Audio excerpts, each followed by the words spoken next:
Hi friends, how are you all. Gupt Navratri की आप सभी को हार्दिक शुभकामनाएं। अब क्योंकि गुप्त नवरात्रि के दिन चल रहे हैं और हम वीडियोस बना रहे हैं महाविद्याओं के बारे में, सो दैट लोगों में उनके अवेयरनेस बढ़े, स्प्रेड हो, और जो उनके बारे में गलत परसेप्शंस हैं या भ्रम पैदा किए गए हैं वो दूर हों, प्लस लोग तंत्र को सही मायने में जानें।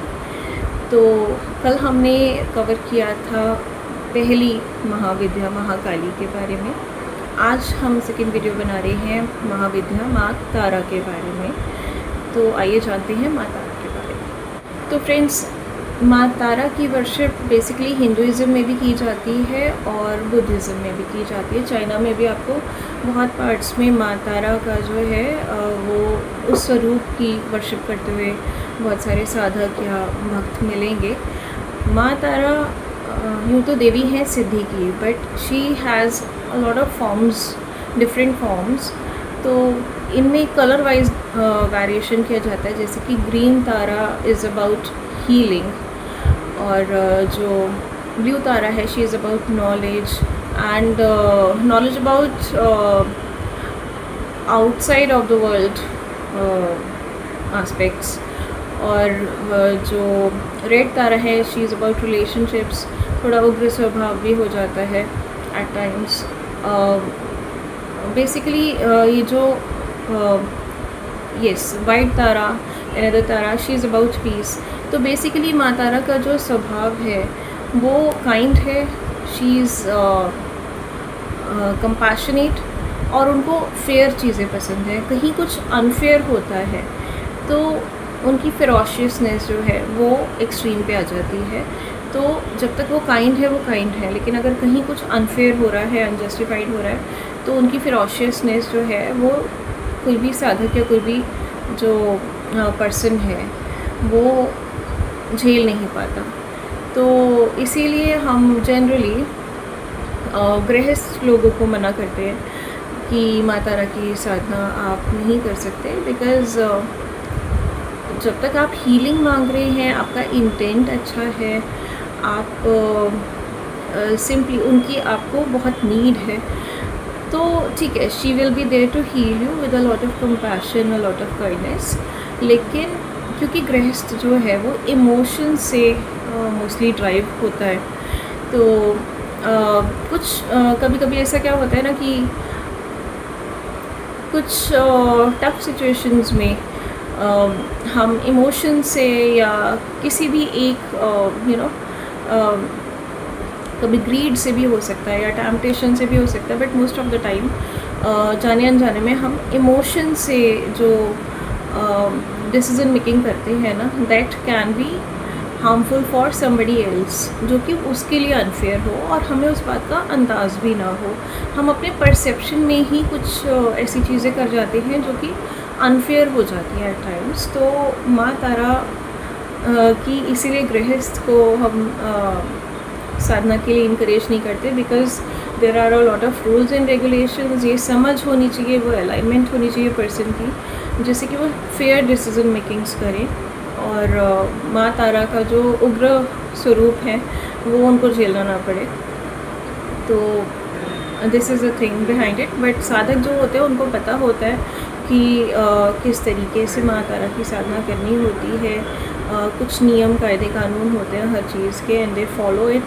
और वो if their intent is very clear, और उनका इंटेंट होता है कि उन्हें फेयर रहना है किसी के लिए भी, इन दैट केस माँ तारा की जो सिद्धि है उन्हें मिलती है, उनका जस्टिस उन्हें मिलता है।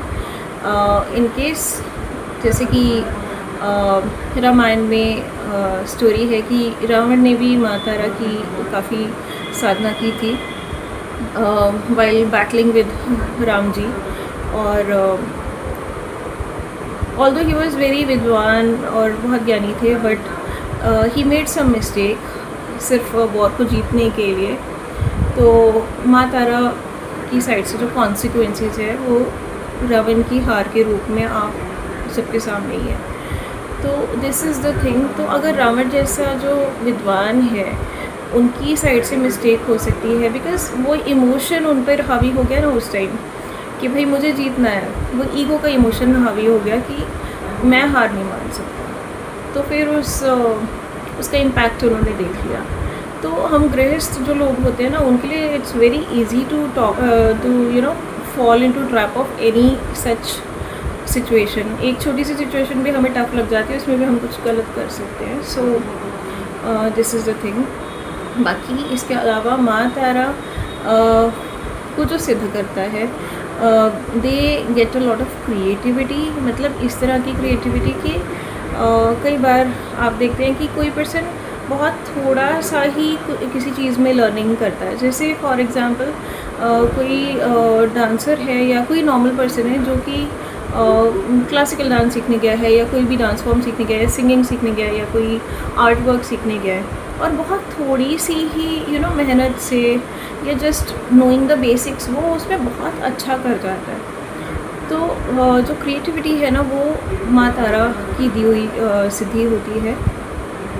अब माँ तारा के सिद्ध करने पे जब आप किसी क्रिएटिविटी पर काम करते हैं तो it comes in a flow, इस तरीके से कि आप कहाँ से ज्ञान प्राप्त कर रहे हैं वो सोर्स लोगों को समझ में आ रहा है। कि सपोज़ आप किसी डांस क्लास में डांस सीख रहे हैं, किसी गुरु से आप म्यूज़िक सीख रहे हैं, या कोई भी आर्ट वर्क आप किसी भी टीचर से सीख रहे हैं, कुछ भी नॉलेज आप एक्वायर कर रहे हैं, वो लोगों को दिखेगी कि ये बुक पढ़ के या इस तरह लाइक सोर्स उनको पता लगेगा।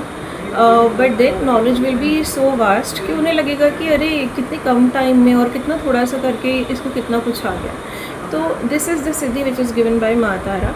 देर are various other siddhis also, but this is something जो एक गृहस्थ को हम गाइड कर सकते हैं। अब यूँ तो माँ तारा जो है ना, वो भी मोक्षदायिनी देवी हैं। जितनी भी महाविद्याएँ हैं वो मोक्षदायिनी ही है, because they teach you about the energies. और जब कोई भी पर्सन इन सब चीज़ों के बारे में जान जाता है तो उसके लिए ना बहुत ईजी हो जाता है लाइफ की किसी भी सिचुएशन से डील करना और उसमें से निकल कर लिबरेशन की तरफ बढ़ना। तो बेसिकली होता क्या है ना, नॉर्मली जो ह्यूमन बींग्स ना वो सर्कल में घूमते रहते हैं, समय चक्र घूमता रहता है, सर्कल में घूमते रहते हैं, मिस्टेक्स रिपीट करते रहते हैं। बट जब महाविद्या जब आपको कोई नॉलेज देने पर आती है ना, तो you come into spiritual aspect और then you start moving into spirals के आप घूमते हो हर सर्कल में, लेकिन निकलते जाते हो और फाइनली आप उसमें से लिबरेट हो जाते हो। So this is the power. और इसीलिए बहुत इम्पॉर्टेंट है महाविद्याओं के बारे में जानना। एनर्जी का प्ले कैसे होता है, प्रोसेस क्या है, वो समझना बहुत इम्पॉर्टेंट है, सो दैट आप लाइफ के अलग अलग सिचुएशंस को बहुत easily, if not easily but intelligently आप उनको डील कर सकते हो। अब यूँ तो माँ तारा जो है मोक्षदायिनी है, बट जब बात क्रिएटिविटी की होती है तो शी इज़ इक्विवेलेंट टू 1000 सरस्वतीज़। ठीक है, मतलब ऐसे बोलते हैं एक तारा जो होती है ना, वो 1000 सरस्वती के बराबर होती हैं नॉलेज देने में। So you can imagine the vastness of knowledge that you gain जब आप माँ तारा की साधना करते हैं। बट येस, अगेन माँ तारा की साधना जो है गृहस्थ के लिए नहीं बताई जाती है। जनरली माँ तारा की साधना बेसिकली बहुत इंटेंस होती है, क्योंकि ये शमशान साधना होती है। तो उसके पीछे भी बैकग्राउंड ये है कि आपको इतना विजडम मिल गया कि आपका जो पर्सपेक्टिव है इतना ब्रॉड हो जाना चाहिए कि आपको कोई फ़र्क ही नहीं पड़ेगा कि आप किस जगह पर बैठकर साधना कर रहे हैं। आपके लिए सिर्फ वो जो माँ है, वो जो विद्या है, वो ही मैटर करेंगी।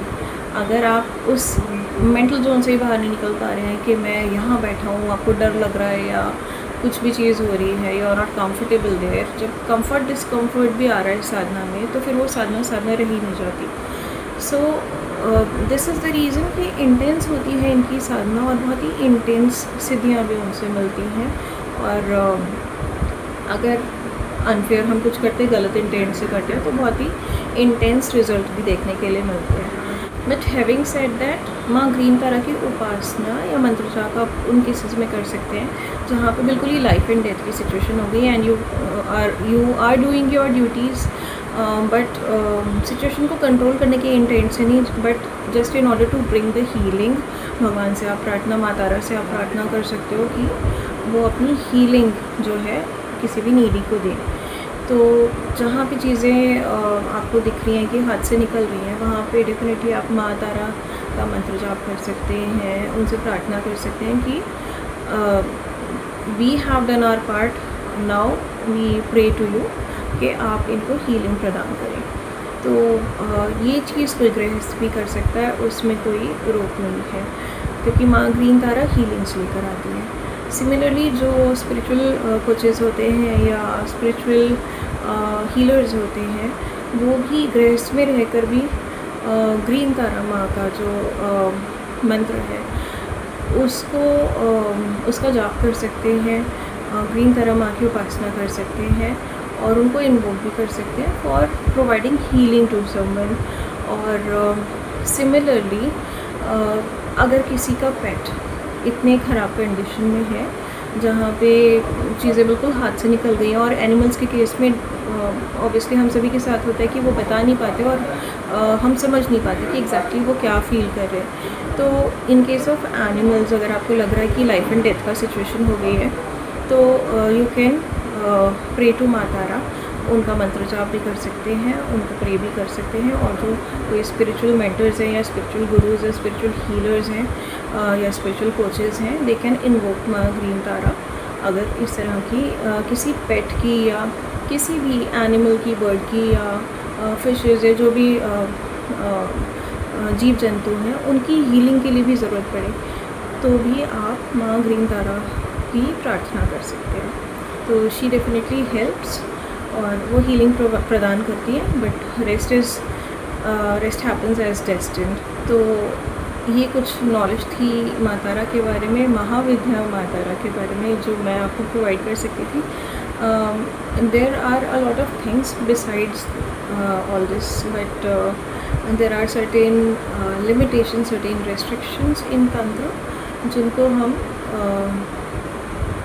इसलिए रिवील नहीं कर सकते क्योंकि there is a lot of misconception, wrong perception and lack of knowledge about tantra।